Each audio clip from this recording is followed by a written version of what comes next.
tinha o magistério. E era através de vestibulinho. Eu prestei o vestibulinho para estudar no Cefam. E aí eu passei no Cefam e era um projeto social. A gente ganhava um salário mínimo para estudar. E a gente estudava em período integral. Então, ali, se eu já queria ser professora por conta desse deslumbramento, na igreja, na escola mesmo, o deslumbramento por ensinar, quando eu entrei no Cefam, nossa, e era uma escola diferenciada, a gente fazia projetos sociais, a gente fazia teatro, a gente fazia paródias, era muito artístico. A gente ia nas escolas, no 3º e 4º ano a gente fazia estágio, e eu estava lá naquele ambiente e resolvi que eu seria professora. E foi aí que eu descobri que professor não ganha dinheiro.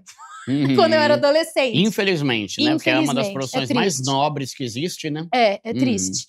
E aí eu falei, o que eu posso fazer para dar aula? Mas também, eu sempre fui ambiciosa. Tipo, num nível saudável. Assim, eu não acredito que a ambição seja um problema. Ambiciosa no sentido de, eu quero ter uma vida confortável, né?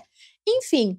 E aí eu falei, eu vou ser professora universitária, vou seguir carreira. Pensei nisso. Depois, quando eu vou empreender, criar uma escola. E aí, quando essa minha escola, esse era o meu plano. Tava tudo traçado, eu já sabia exatamente o que eu ia fazer.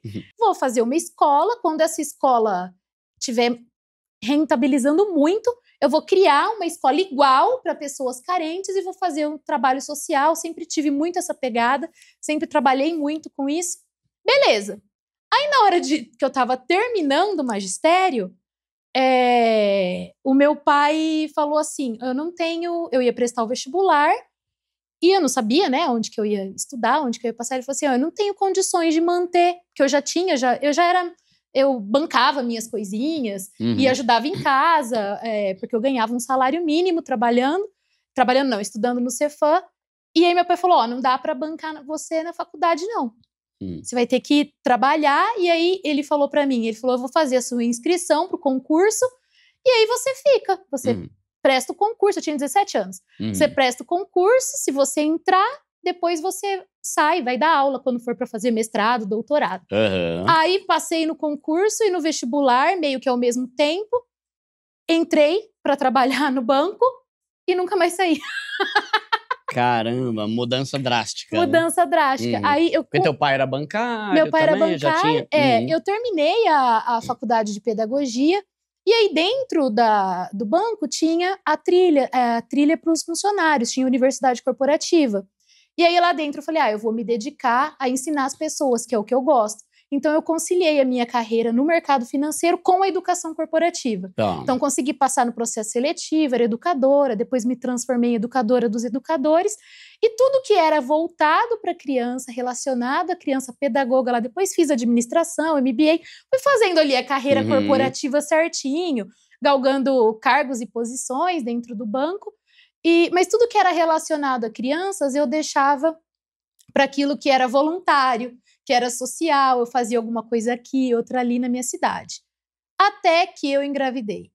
Da Ana Clara. Da Ana Clara. E aí, depois que você se torna mãe, parece que, eu não sei o que acontece com a gente, é uma experiência, assim, surreal. Eu sentia que eu precisava fazer alguma coisa para criança. E aí, o que eu fui fazer? Aquela Clary, eu escrevi vários livros quando eu era criança. Eu gostava muito de escrever livro infantil. Aí meu pai falava, quando sobrar um dinheiro eu vou publicar. Nunca tivemos condições, né? E aí eu falei, eu vou escrever um livro para minha filha. E aí escrevi um livro para minha filha. Quando eu escrevi aquela história, eu fui atrás de alguém para ilustrar. Seria o meu presente para eles do aniversário de 1 ano dela.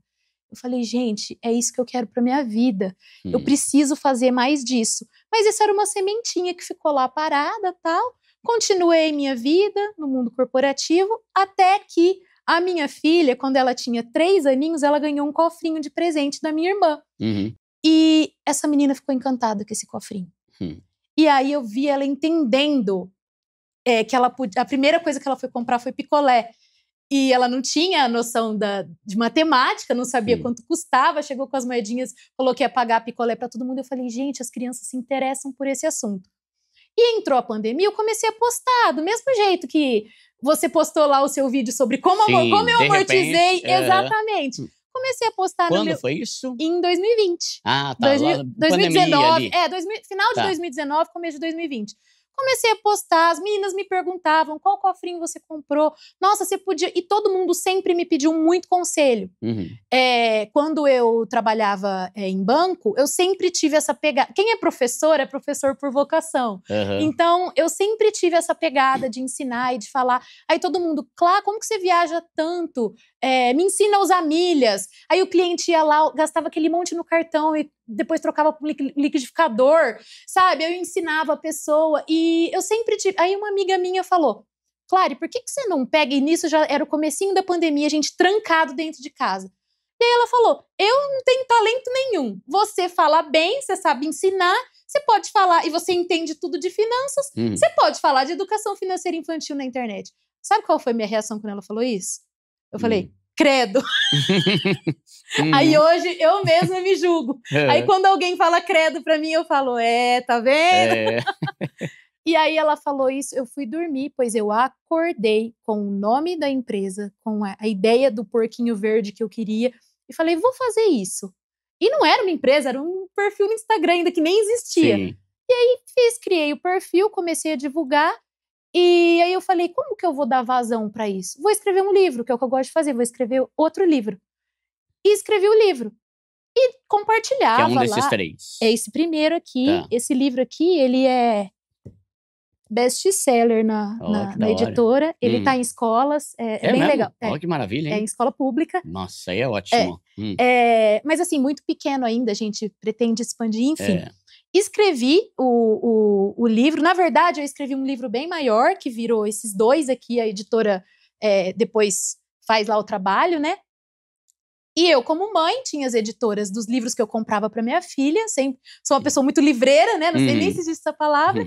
Falei, vou mandar para as editoras que eu admiro. E mandei. A editora gostou do livro e aceitou publicar. E aí foi assim que começou.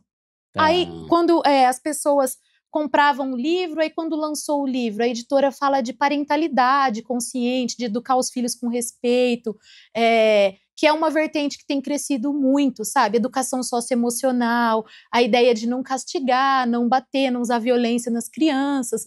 Então, só que a educação financeira, ela é um puxadinho. A educação financeira dentro da educação positiva é um assunto, assim, que não tava, né? Hoje já tá mais, tão no hype. O que é educação positiva? Educação positiva, eu tenho até medo de errar os termos, porque hoje há muita confusão. Mas é a ideia de que a criança, educação positiva, parentalidade positiva, o termo correto é da psicóloga Jane Nelson, chama disciplina positiva, que é a ideia de que tem que existir um meio termo ao você educar as crianças. Você não pode nem ser autoritário e nem ser permissivo. Nesse meio termo, o que a gente considera? Que a criança é um ser. A criança é um ser que tem vontades, a criança é um ser que vai se expressar. E a gente precisa entender do desenvolvimento infantil. E é isso que eu procuro trazer. Porque, às vezes, o que a gente... Do mesmo jeito que a educação financeira é uma parte menor ali, dentro de um todo maior, de educar as crianças de uma forma mais respeitosa, educar para a vida prática, para que elas sejam autônomas, para que elas desenvolvam todo o seu potencial, nas finanças, a educação financeira infantil também é um puxadinho. Aí o que a gente tinha quando eu comecei? Poucos autores de livros, ninguém na internet, tinha uma colega, que na verdade hoje a gente é muito amiga, a gente tem projetos juntos, de concorrente a gente passou, que é a Priscila Rossi, e as pessoas que falavam para finanças, iam falar para as crianças, não entendiam de infância, entendiam de finanças. Os educadores entendem de infância, mas não entendem de finanças. Quando você vai fazer capacitação docente, a resistência dos professores é muito grande. Eu não sei nem para mim, eu vivo enrolada no cartão de crédito comprando Brasil, como que eu vou ensinar as crianças? Então aí é exatamente nesse meio que a gente precisa atuar. Porque ao mesmo tempo, tudo que envolve infância, você precisa compreender profundamente como a criança pensa, como a criança age, para que você possa, como adulto, como a pessoa madura ali da relação, a criança está em desenvolvimento, o cérebro dela está em desenvolvimento, para que você possa atuar da melhor forma. Então, uma criança de 2 anos que está fazendo birra no shopping porque quer um brinquedo, não quer dizer necessariamente que ela é consumista. É impossível você ser consumista aos 2 anos. A criança está fazendo uma birra, está apresentando aquele comportamento, porque ela não sabe ainda usar a linguagem, ela usa o choro como maneira de expressão. Se ela tem 2 aninhos, até pouco tempo atrás, tudo ela chorava. Tava com fome, ela chorava. Ela não sabe falar, estou com fome. Então a criança, aos 3 anos, é tipo uma espécie de adolescência da infância. São muitas sinapses, a criança está com desenvolvimento motor, está acontecendo muita coisa. E você precisa entender disso se você vai falar para um pai ou para uma mãe sobre consumismo. Você precisa entender que a conduta a ser adotada com uma criança de 3 anos é diferente de uma de 8 anos. E você só consegue ter esse olhar se você estudar a infância. Por isso que é importante que professores, pedagogos, que pessoas que entendem de infância e de educação se apropriem da educação financeira como uma ferramenta para mudar a realidade. Mas tem curso, por exemplo, hoje, de como ensinar a educação financeira para criança? Tenho, meu. Você tem um curso? Tenho, tenho meu, tenho... Ele pode ser tanto para pai quanto para professores. Geralmente a gente separa, tá? Para pais, a gente tem conteúdos para pais, cursos para pais. É sempre um valor bem acessível. Tem eu e tenho os colegas que também atuam no nicho, tá? Mas não tem, por exemplo, uma pós-graduação, eu acho que tem uma em educação financeira infantil, mas é um movimento muito pequeno. E tem o para professores, porque para professores você tem que trazer didática, metodologia de ensino, essas coisas. Para os pais, é como você conduzir. Como que você vai fazer? Porque a educação financeira ela tem uma característica que é muito peculiar. Não adianta você ensinar a educação financeira só na escola e não adianta você ensinar a educação financeira só em casa. Precisa andar junto. E como que a gente vai conseguir impactar ao mesmo tempo? É dessa forma, a gente trazendo para os pais o mínimo necessário para entender como que o cérebro da criança aprende, o que eu vou desenvolver em cada fase e como que o mundo financeiro, o contexto financeiro se insere nisso. E às vezes a gente acha que, nossa, eu preciso ensinar juros para a criança, eu preciso ensinar matemática. Não, você precisa ensinar o seu filho que antes de ir ao mercado, a gente faz uma lista. Tem coisa que pode, tem coisa que não pode comprar. Isso é orçamento. Só que você está trazendo numa linguagem infantil. E aí você monta essa lista com a criança, ela pode fazer um desenho. Quando você vai no mercado, você nomeia a criança guardiã do... É brincando. Você é guardiã do carrinho. O que estava na lista pode entrar, o que não estava não pode. Dessa forma você tá... Aí a criança, quando ela chega num momento desse, em vez dela pedir, eu quero doce, eu quero... Você vai relembrar o acordo prévio, porque criança precisa de previsibilidade, ela precisa saber antes. Então, se você como pai não sabe disso, como que você vai atuar? Aí você fala, estava combinado? Estava na lista? Pode ou não pode? E a criança entende essas regras. Então, é esse tipo de abordagem que a gente traz para os pais fazerem em casa. E aí, por exemplo, é muito comum. Eu faço educação financeira com meu filho, ele tem um cofrinho. E aí, qual que é a jornada natural quando a gente dá um cofrinho para uma criança? Os avós, a gente não usa mais dinheiro, né? Então, os avós vão lá e dão as moedinhas, a criança adora as moedinhas, e a gente basicamente ensina a acumular moedas num recipiente e depois gastar. Isso não é educação financeira.